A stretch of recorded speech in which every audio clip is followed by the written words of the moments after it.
అందరికీ నమస్కారం అండి. తల్లిదండ్రులను భయపెట్టే మరొక ముఖ్యమైన సమస్య పిల్లల అబద్ధాలు చెప్పటము. హోంవర్క్ అయిపోయింది. నేను కొట్టలేదు. నాకు తెలియదు.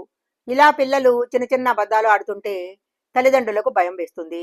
ఇప్పుడే ఇలా ఉంటే పెద్దయ్యాక ఎలా తయారవుతారో అని కంగారు పడుతుంటారు. అసలు పిల్లలు ఎందుకు అబద్ధం చెప్తారు? అది తెలివితేటలా లేక భయమా? వారిని కొట్టకుండా, తిట్టకుండా నిజం చెప్పే ధైర్యాన్ని వారిలో ఎలా నింపాలో ఈ వీడియోలో 5 సీక్రెట్ టిప్స్ ద్వారా తెలుసుకుందాము. మొదటి పాయింట్, అసలు అబద్ధం వెనుక కారణం ఏంటి అని తెలుసుకోవాలి. చిన్నపిల్లలు ఊహల్లో బ్రతుకుతారు. నాకు రెక్కలొచ్చాయి, నా బెడ్ కింద రాక్షసుడున్నాడు అని చెప్తారు. అవి అబద్ధాలు కాదు, వారి ఊహలు. దీనికి భయపడాల్సిన పని లేదు. కానీ కొంచెం పెద్ద పిల్లలు అబద్ధం చెప్తున్నారంటే దానికి ముఖ్య కారణం భయము. నిజం చెప్తే అమ్మ కొడుతుంది అన్న భయమే వారి చేత అబద్ధం చెప్పిస్తుంది. సో ముందు ఆ భయాన్ని పోగొట్టాలి. రెండవది, ట్రాప్స్ పెట్టకండి. మీకు సమాధానం ముందే తెలిసినప్పుడు పిల్లలను పరీక్షించడానికి ప్రశ్నలు అడగకండి. ఉదాహరణకు, వాడు హోంవర్క్ చేయలేదని మీకు తెలుసు, అయినా సరే హోంవర్క్ చేశావా అని అడగకండి.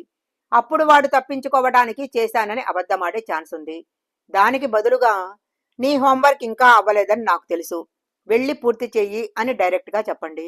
ఇక అప్పుడు అబద్ధం చెప్పడానికి ఛాన్స్ ఉండదు. మూడవది, నిజం చెప్తే బహుమతి ఇవ్వండి. పిల్లలు ఏదైనా తప్పు చేసి భయపడుతూ వచ్చి మీతో నిజం చెప్పారనుకోండి, అప్పుడు వాళ్ళని తిట్టొద్దు. నువ్వు గ్లాస్ పగలగొట్టినందుకు నాకు చాలా బాధగా ఉంది, కానీ ధైర్యంగా నిజం చెప్పినందుకు చాలా సంతోషంగా ఉంది అని మెచ్చుకోండి. నిజం చెప్తే అమ్మ కొట్టదు, మెచ్చుకుంటుంది అనే ఆ నమ్మకం కలిగితే ఇక ఎప్పుడూ అబద్ధం చెప్పరు. నాలుగవ చిట్కా, ముద్ర వేయకండి.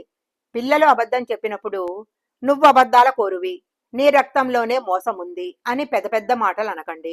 నువ్వు మంచివాడివి, కానీ ఇప్పుడు నువ్వు చెప్పిన మాట అబద్ధము, మంచివాళ్ళు అలా చేయకూడదు అని చెప్పండి. వారి వ్యక్తిత్వాన్ని తప్పు పట్టకండి, కేవలము ఆ ప్రవర్తనను మాత్రమే తప్పు పట్టండి. చివరగా, చాలా ముఖ్యమైనది, ఆదర్శంగా ఉండండి. పిల్లల ముందే మీరు ఫోనులో నేనింట్లో లేను, బయట ఉన్నాను అని అబద్ధాలు చెప్తుంటే పిల్లలు ఏం నేర్చుకుంటారు? ఓహో, అవసరానికి అబద్ధం చెప్పొచ్చు అనుకుంటారు. చిన్న చిన్న వైట్లెస్ కూడా వారి ముందు చెప్పకండి. మీరు నిజాయితీగా ఉంటేనే వారు నిజాయితీగా ఉంటారు.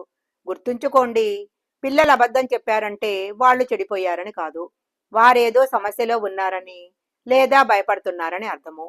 వారికి ఆ భయం లేకుండా చేసి స్నేహితుల్లా దగ్గరికి తీసుకోండి. ఈ వీడియో గనక మీకు నచ్చినట్లయితే లైక్ చేయండి, షేర్ చేయండి.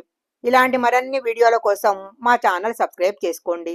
పక్కనే ఉన్న బెల్ ఐకాన్ని యాక్టివేషన్ చేసుకుంటే మేము పెట్టే వీడియోలన్నీ కూడా మీకు ముందుగానే నోటిఫికేషన్గా వస్తాయి. మరొక మంచి వీడియోతో మళ్ళీ కలుసుకుందాం.